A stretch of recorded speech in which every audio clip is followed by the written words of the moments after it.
तो बच्चों हमने पहले की वीडियो में विज्ञान किसे कहते हैं इसे समझा और हमने विज्ञान की अलग-अलग शाखाओं का अध्ययन किया कि विज्ञान की अलग-अलग शाखाओं में हम क्या अध्ययन करते हैं। उसके साथ ही हमने रसायन विज्ञान के बारे में रसायन विज्ञान किसे कहते हैं यह समझा और रसायन विज्ञान के संक्षिप्त इतिहास को जाना। आज के वीडियो में मैं आपको रसायन विज्ञान की विभिन्न शाखाओं के बारे में और रसायन विज्ञान का क्या महत्व है, क्या स्कोप है, इसके बारे में विस्तार से बताऊंगा।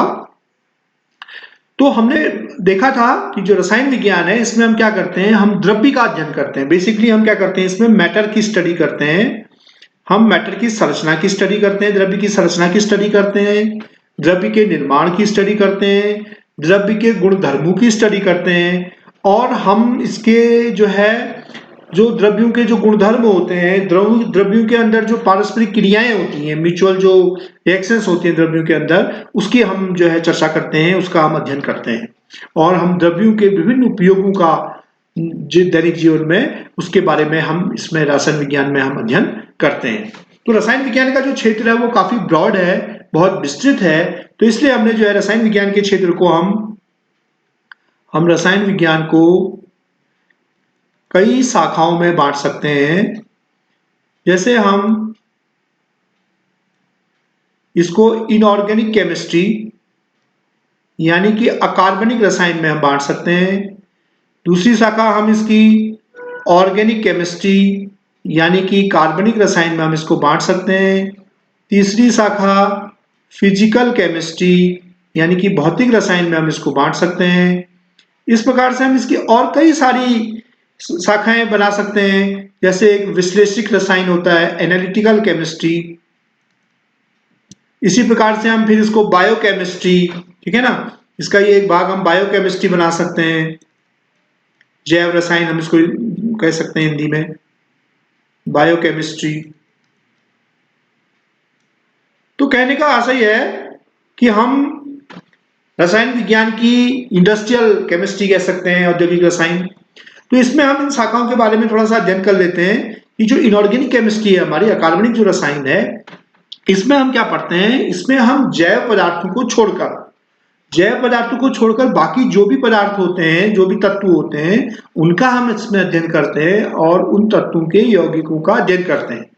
जैव पदार्थों को छोड़कर, जैव पदार्थ वाले जो आएंगे वो ऑर्गेनिक केमिस्ट्री में आएंगे, यानी कि कार्बन के यौगिक होंगे। तो जैव पदार्थों को छोड़कर बाकी जो हमारे पदार्थ हैं उनका अध्ययन हम अकार्बनिक रसायन यानी इनऑर्गेनिक केमिस्ट्री में करते हैं। इनऑर्गेनिक केमिस्ट्री में हम सारी मेटल्स का अध्ययन करते हैं, धातुओं का अध्ययन करते हैं। हम इसमें अधातुओं का अध्ययन करते हैं, नॉन मेटल्स का, उपधातुओं का अध्ययन करते हैं, उनके निष्कर्षण की बात, मेटलर्जी हम पढ़ते हैं, धातुओं के निष्कर्षण की बात हम करते हैं इसमें। उसके अलावा हम यौगिकों के विभिन्न निर्माण और उनके गुणों का अध्ययन हम अकार्बनिक रसायन में करते हैं। ठीक, तो जैसे कि इसके नाम से पता चल रहा है अकार्बनिक, यानी कि कार्बन के अलावा बाकी जितने भी तत्व हैं उनके यौगिकों का अध्ययन हम अकार्बनिक रसायन में करते हैं।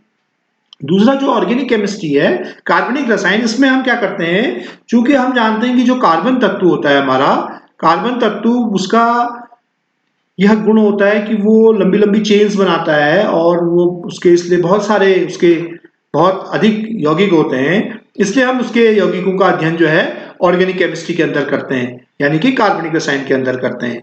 इसमें हम एलिफेटिक हाइड्रोकार्बनों का स्टडी करते हैं, एरोमेटिक हाइड्रोकार्बन्स की स्टडी करते हैं, बेंजीन की, उससे डेरिवेटिव जो भी हैं, कार्बोहाइड्रेट्स, वसा, प्रोटीन, इन सब की स्टडी हम किसमें करते हैं, विटामिन ऑर्गेनिक केमिस्ट्री में करते हैं। औषधियों के बारे में हम पढ़ाई करते हैं ऑर्गेनिक केमिस्ट्री में। तीसरा जो रसायन विज्ञान की ब्रांच है, फिजिकल केमिस्ट्री, भौतिक रसायन यानी कि फिजिकल केमिस्ट्री। इसमें हम क्या करते हैं कि जो रासायनिक अभिक्रियाएं होती हैं, कि वो रासायनिक अभिक्रियाएं कैसे हो रही हैं, उनका स्पष्टीकरण तर्कपूर्ण तरीके से। वो रासायनिक अभिक्रियाएं, क्या कोई अभिक्रिया तेज हो रही है या हल्की हो रही है, धीमी हो रही है, यानी कि उनकी गति का अध्ययन करते हैं रासायनिक बल गतिकी में। उसमें जो ऊष्मा परिवर्तन होते हैं उन अभिक्रियाओं में, उनका अध्ययन करते हैं थर्मोकेमिस्ट्री में। तो फिजिकल केमिस्ट्री में हम जो विभिन्न नियम होते हैं रासायनिक प्रक्रियाओं के, कि वो किन नियमों के आधार पर रासायनिक अभिक्रियाएं हो रही हैं, किन अवधारणाओं के आधार पर, किन सिद्धांतों के आधार पर वो अभिक्रियाएं हो रही हैं, इनकी स्टडी हम फिजिकल केमिस्ट्री में करते हैं, यानी कि भौतिक रसायन में करते हैं। अगली ब्रांच एनालिटिकल केमिस्ट्री यानी कि वैश्लेषिक रसायन। इसमें हम क्या पढ़ते हैं, इसमें हम जो प्रैक्टिकल केमिस्ट्री भी हम इसको कह सकते हैं, हम ठोस, द्रव और गैसों के जो मिक्सचर होगा, मिश्रण होता है, उसका हम गुणात्मक और मात्रात्मक, क्वालिटेटिव और क्वांटिटेटिव एनालिसिस करते हैं। ठीक है ना, जो मिक्सचर होते हैं हमारे, उनका हम क्वालिटेटिव और क्वांटिटेटिव हम इसमें विश्लेषण करते हैं। और उसके अलावा पारंपरिक तकनीकों का भी प्रयोग करते हैं और आधुनिक तकनीकें जैसे स्पेक्ट्रोस्कोपी, इसका भी प्रयोग हम वैश्लेषिक रसायन में, आप आगे पढ़ेंगे, करते हैं। इसके अलावा जैव रसायन हम जानते हैं। जैव रसायन में हम क्या करते हैं, जो जीवधारियों में जो रासायनिक क्रियाएं हो रही हैं जीवधारियों के अंदर उनका अध्ययन हम करते हैं बायोकेमिस्ट्री में। ऐसे ही मैंने बताया आपको एक और ब्रांच है इंडस्ट्रियल केमिस्ट्री, औद्योगिक रसायन। उसमें हम उद्योग धंधों में जो रासायनिक क्रियाएं हो रही हैं, ठीक है, विभिन्न जो रासायनिक उसमें अभिक्रियाएं हो रही हैं, उनका अध्ययन हम औद्योगिक रसायन के अंतर्गत करते हैं। ठीक है ना। उसके अलावा एग्रीकल्चर केमिस्ट्री, आजकल हम कृषि रसायन को एक अलग उसका एक क्षेत्र, उसको एक अलग उसकी स्टडी की जाती है, एग्रीकल्चर केमिस्ट्री, वो भी एक बहुत इंपॉर्टेंट शाखा है केमिस्ट्री की। तो उसमें हम क्या करते हैं, कृषि से संबंधित जो भी रसायन है उनका अध्ययन करते हैं। ठीक है ना, उर्वरकों का अध्ययन करते हैं। तो ये सब जो है रसायन विज्ञान की अलग अलग शाखाएं हैं।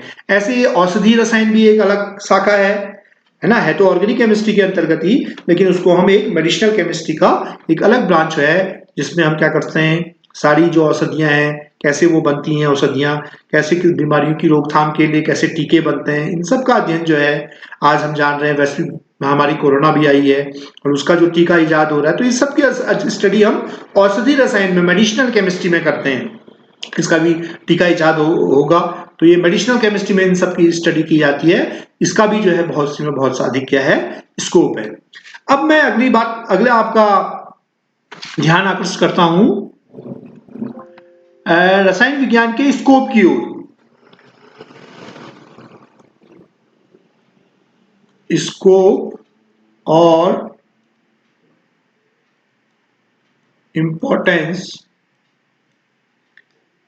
ऑफ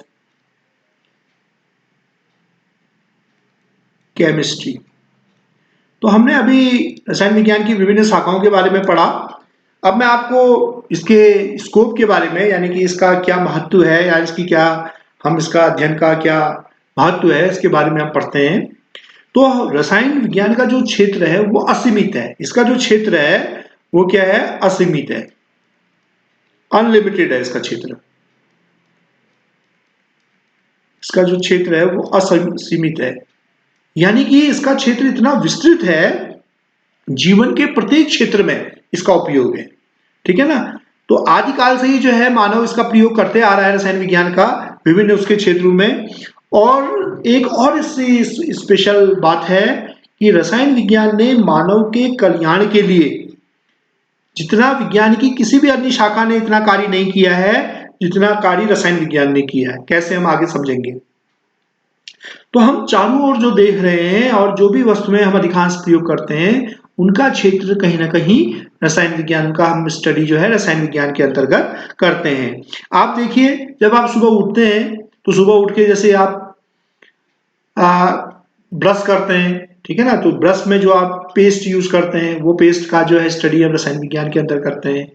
उसके अलावा जो है आपने साबुन का प्रयोग किया, उसका अध्ययन हम रसायन विज्ञान के अंदर करते हैं। जो टाउल आपने यूज किया, ठीक है ना, जो रेशे आपने, तो उसमें कुछ रेशे होते हैं सिंथेटिक, उनका उपयोग हम किस में करते हैं, रसायन विज्ञान में करते हैं। इस तरह से आपने जो है खाना खाया, भोज्य पदार्थ, उसमें रसायन इन्वॉल्व है। आपने दवा खाई, उसमें रसायन इन्वॉल्व है। तो कहने का आशय यह है कि हर क्षेत्र में, चाहे वो भोज्य पदार्थों का क्षेत्र हो, चाहे दवाइयों का क्षेत्र हो, चाहे रंजक जो रंग करने के काम में आते हैं ऐसे रंजकों का प्रयोग हो, चाहे बहुलकों का प्रयोग हो, चाहे धातुओं का प्रयोग हो, अधातुओं का हो या उपधातुओं का प्रयोग हो, हर क्षेत्र में रसायन विज्ञान ने अपना क्या करा है, योगदान दिया है। ईंधन में, कांच में, सीमेंट में, इन सब चीजों में जो है रसायन विज्ञान ने क्या किया है, अपना जो है योगदान दिया है।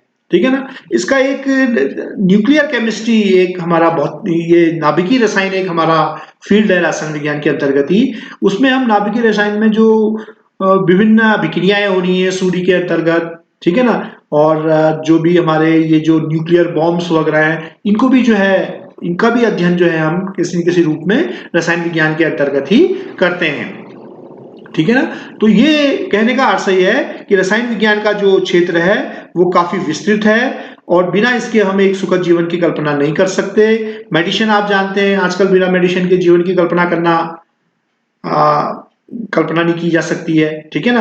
हर जगह जो है मेडिसिन का, हर व्यक्ति को मेडिसिन की आवश्यकता पड़ती है किसी न किसी रूप में, है ना, कभी ना कभी। तो कहने का और सही है कि जो स्कोप है केमिस्ट्री का वो बहुत विस्तृत है, इसीलिए जो है इसका अध्ययन इतना इंपॉर्टेंट है और इसके अध्ययन के जो है इतने सारे लाभ हैं। यही नहीं, बीमारियों की हम बात करें, मेडिसिनल केमिस्ट्री की हम बात करें, तो कैंसर और एड्स जैसे जो घातक जानलेवा जो बीमारियां हैं, उनकी औषधियों, उनसे लड़ने के लिए जो है औषधियां जो बनाई गई जाती हैं, वो भी हम जो है उसका अध्ययन भी हम रसायन विज्ञान के अंतर्गत करते हैं। उसके अलावा जो इलेक्ट्रॉनिक्स जो आइटम है, उनमें भी कुछ ना कुछ जो पदार्थ होता है, उसका जो बेस मटेरियल होता है वो कोई न कोई रसायन होता है, या इलेक्ट्रिकल उद्योग कहें तो उनमें भी बेस मटेरियल रसायन होते हैं। तो हम ये कह सकते हैं कि जो ऑल केमिस्ट ने जो कल्पना की थी पारस पत्थर की और अमृत की, तो हम पारस पत्थर और अमृत तो रसायन में नहीं बना सकते या नहीं बना सके, लेकिन आने वाले भविष्य में रसायन हमको इस लेवल तक पहुंचाएगा, इसका जो इसके जो बेनिफिट्स हैं वो इतने ज्यादा आदमी को मिलेंगे कि उसको आदमी को पारस पत्थर या अमृत की आवश्यकता ही महसूस नहीं होगी। तो कहने का आशय है कि रसायन विज्ञान का क्षेत्र इसको बहुत ज्यादा है, इसकी इंपॉर्टेंस बहुत ज्यादा है, इसीलिए इसको, इसका अध्ययन करने पर भी जो है, जो बच्चे इसका अध्ययन करते हैं, जो आगे हायर क्लासेस में इसको पढ़ते हैं, एक ब्रांच के रूप में इसका स्टडी करते हैं डिटेल में, तो वे जो है काफी उनको जो है रोजगार के क्षेत्र में भी उनको जो है इससे जो है रोजगार भी आसानी से आपको इसमें मिलते हैं। तो ये हमने आज इसके स्कोप और इम्पोर्टेंस की बात की। इसका तो ये इस वीडियो में बताया गया, आप इसे अच्छे से समझ गए होंगे।